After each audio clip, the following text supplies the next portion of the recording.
بسم اللہ الرحمن الرحیم اذا السماء انفطرت واذا الكواكب انتثرت۔ الحمد للہ، بسم اللہ والصلاة والسلام علی رسول اللہ وعلی آلہ وصحبہ اجمعین۔ رب اشرح لی صدری ویسر لی امری واحلل عقدۃ من لسانی یفقہوا قولی، اما بعد۔ اہلا وسہلا ومرحبا ان سب کو بہت بہت مبارک جنہوں نے قرآن کو اپنے لیے چوز کیا، سورہ انفطار کے سفر میں ہمارے ساتھ شریک ہوئے۔ اللہ سبحانہ وتعالی ہمیں اس کو صحیح سیکھنے سمجھنے کی توفیق عطا کریں۔ اس سورہ کو سیکھنے سمجھنے سے پہلے جو ہمیں کام کرنا ہے وہ ہمیں اپنی نیت کو چیک کرنا ہے کہ ہم اس سورہ کو کیوں سیکھ کر سمجھ رہے ہیں۔ کیا وہ خالص اللہ کی رضا کے لیے ہے یا اس میں کوئی اور مقصد بھی ہے؟ اگر اللہ کی رضا کے علاوہ اس میں کوئی اور مقصد ہے، کوئی بھی دنیاوی مقصد، تو پھر وہ قبولیت کے درجے پہ نہیں پہنچے گا۔ جیسے کہ ہمیں نسائی کی ایک حدیث سے ملتا ہے جس میں ابو امامہ فرماتے ہیں ایک آدمی رسول اللہ صلی اللہ علیہ وسلم کے پاس حاضر ہوا اور کہنے لگا، یا رسول اللہ، ایک شخص جنگ کو جاتا ہے، ثواب اور شہرت دونوں کا طلبگار ہے، اسے کیا ملے گا؟ رسول اللہ صلی اللہ علیہ وسلم نے فرمایا، اسے کچھ نہیں ملے گا۔ اس شخص نے سوال 3 دفعہ دہرایا، پھر آپ نے فرمایا، اللہ تعالیٰ صرف اس عمل کو قبول فرماتے ہیں جو خالص اس کے لیے کیا جائے اور صرف اس کی رضامندی مقصود ہو۔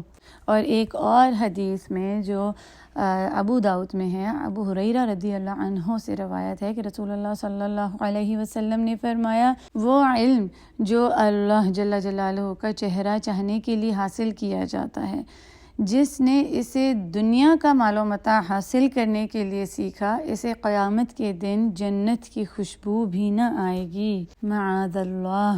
تو ہم سب اپنی نیت کو چیک کریں کہ ہمارا اس سورہ کو سیکھنے کا مقصد کیا ہے، خالص اللہ کی رضا کے لیے یا پھر دنیا کے کسی فائدے کے لیے۔ کسی قسم کی ذرا سی بھی نیت میں ملاوٹ نہیں ہونی چاہیے۔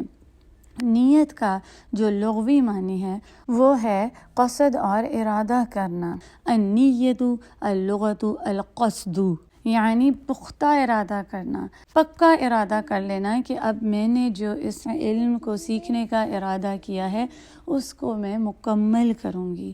کیونکہ نیت جو ہے نا، وہ لفظ نوا سے نکلا ہے۔ نوا کا مطلب ہوتا ہے بیج۔ بیج کیا ہوتا ہے؟ چھپا ہوا ہوتا ہے۔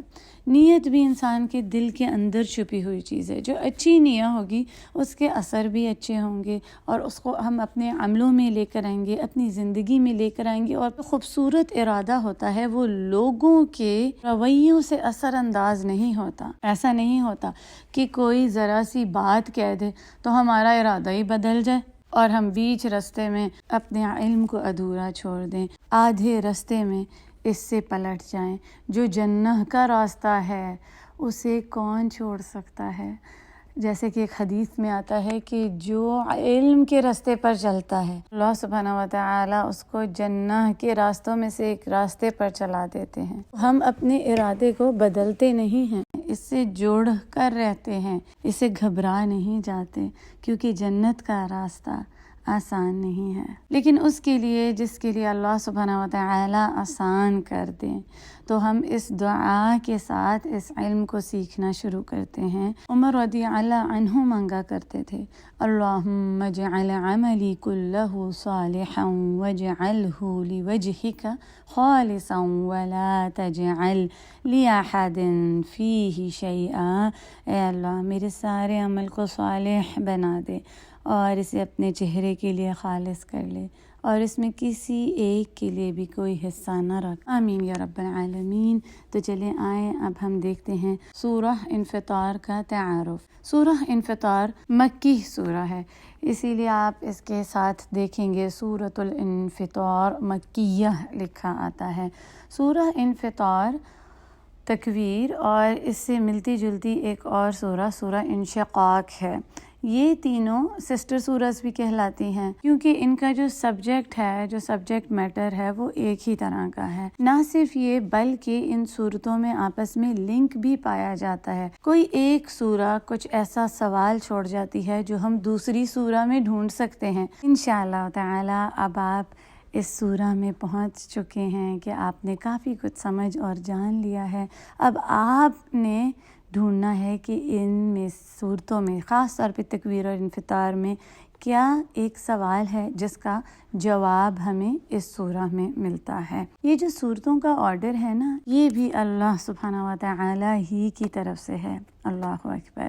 اب جیسے کہ سورہ تکویر میں آخرہ کی جو ریمائنڈرز دیے گئے ہیں اور اس میں جو قیامت کی جتنی بھی نشانیاں بتائی گئی ہیں، اسی طرح اس سورہ میں بھی، سورہ انفطار میں بھی بتائی گئی ہیں، لیکن تھوڑی کم ہیں۔ سورہ تکویر میں تقریباً 13 نشانیاں بتائی گئیں شروع کے پیسج میں، اور اس سورہ کے شروع کے پیسج میں پہلی 4 سے 5 آیات تک بتایا گیا کہ اس دن کیا ہوگا۔ جب ہم ان صورتوں کو پڑھتے ہیں نا تو ہم یہ خیال آتا ہے کہ یہ بار بار قیامت کا ذکر ہو رہا ہے اس جزء عامہ میں۔ ہم یہ تو جانتے ہیں مشرکین مکہ آخرہ کا انکار کرتے تھے، رسالت کا انکار کرتے تھے، اس لیے ان صورتوں میں بار بار اس چیز کو بتایا جا رہا ہے۔ اور ہمارے لیے یہ صورتیں کیوں اتنی ضروری ہیں؟ کیونکہ دیکھیں سبحان اللہ، ہمارا جو بھی عمل ہے اس دنیا میں، اس کا نتیجہ کیا نکلے گا آخرہ میں۔ تو اگر ہم ایک لمحے کے لیے بھی اپنی آخرہ کو بھلا دیتے ہیں نا، اور ہم اس دنیا میں کوئی غلط قدم اٹھا دیتے ہیں، کوئی غلط بات کر دیتے ہیں، کوئی غلط کام کر دیتے ہیں، تو اس سے کیا ہوتا ہے؟ ہماری آخرہ خراب ہوتی ہے۔ تو ہم ایک لمحے کے لیے بھی اپنی آخرہ کو بھول نہیں سکتے، اور یہ صورتیں ہمیں بار بار اس چیز کو یاد کراتی ہیں کہ ایک وقت آنے لگا ہے جب تمہارے جتنے بھی اعمال ہیں اس کا نتیجہ نکلے گا، اور وہ وقت دور نہیں ہے۔ ہم یہ سوچ کر نہ بیٹھ جائیں کہ تو بہت ہی دور ہے، ابھی تو اس میں بڑا وقت ہے، نہیں، وہ تو بہت ہی قریب ہے، اور ہمیں اس دن سب کچھ دکھا دیا جائے گا جو ہم نے کیا۔ ہمیں اپنے ہی اعمال کو فیس کرنا پڑے گا۔ جو اس دنیا میں ہم نے بویا وہ ادھر جا کے کاٹنا ہے۔ ہر کسی کو موت آنی ہے، اور ہر کسی کو اس کی موت کے بعد اٹھایا جائے گا۔ وہ جو دنیا میں کر کے آیا وہ اس کو دکھایا جائے گا۔ تو ہمیں اس چیز کو بہت ہی زیادہ سیریس لینا ہے۔ صورتوں کو بس ایسے ہی پڑھ کے نہیں گزر جانا کہ تو آخرہ کی باتیں ہیں، ابھی کہاں ہے آخرہ، بلکہ ایک ایک آیا کو ایسے پڑھنا ہے، سیکھنا ہے کہ جیسے اللہ سبحانہ و تعالی مجھ سے بات کریں، اللہ سبحانہ و تعالی مجھے کچھ کہہ رہے ہیں، یہ آیا میرے لیے کیسے ہے، میں اس کو اپنی زندگی میں کیسے لے کر آؤں۔ اس کی ہر معنی الکلمات سیکھیں گے، سمجھیں گے، پھر وقافات تدبریہ اس پہ تدبر کریں گے، اور عمل بالآیات کہ آیات کو اپنے عمل میں کیسے لے کر آئیں، اس کو دیکھیں گے انشاءاللہ۔ جو پچھلی سورہ تکویر میں سوال کیا گیا تھا فَأَيْنَ تَذْهَبُونَ، تو پھر تم کہاں جا رہے ہو، کا جواب بھی ہمیں اس سورہ میں مل جائے گا کہ وہ جو اللہ کی طرف رجوع کرتا ہے، جو اس قرآن کی طرف آتا ہے، اس سے جڑ کر رہتا ہے، اس کی ڈائریکشن اللہ کی طرف کو ہے، اس کے لیے تو نعمتیں ہیں، اور جو اللہ سے اس کلام سے منہ پھیر لیتا ہے اس کے لیے جہنم ہے۔ استغفر اللہ ربی اللہم لا تجعلنا منہم۔ اللہ سبحانہ و تعالی ہمیں ان لوگوں میں ہونے سے بچا لیں، آمین یا ربی۔ چلیں انشاءاللہ تعالی ہم اپنا نیکسٹ لیسن باقاعدہ اس سورہ سے سٹارٹ کریں گے، پہلی آیت سے۔ اس کا لفظی ترجمہ یاد کیجئے، تدبر، عمل بالآیات کے ساتھ کوشش کریں کہ اس سورہ کو حفظ کر لیں۔ بہت ہی آسان چھوٹی سورہ ہے، اور ہفتے میں زیادہ سے زیادہ ہماری 2 سے 3 آیات ہوا کریں گی، تو انشاءاللہ تعالی اپنے پوری کوشش کر کے اس سورہ کو حفظ کر لینا ہے۔ صرف 2 آیات 7 دن ایک پورے ہفتے میں یاد کرنا مشکل نہیں ہے۔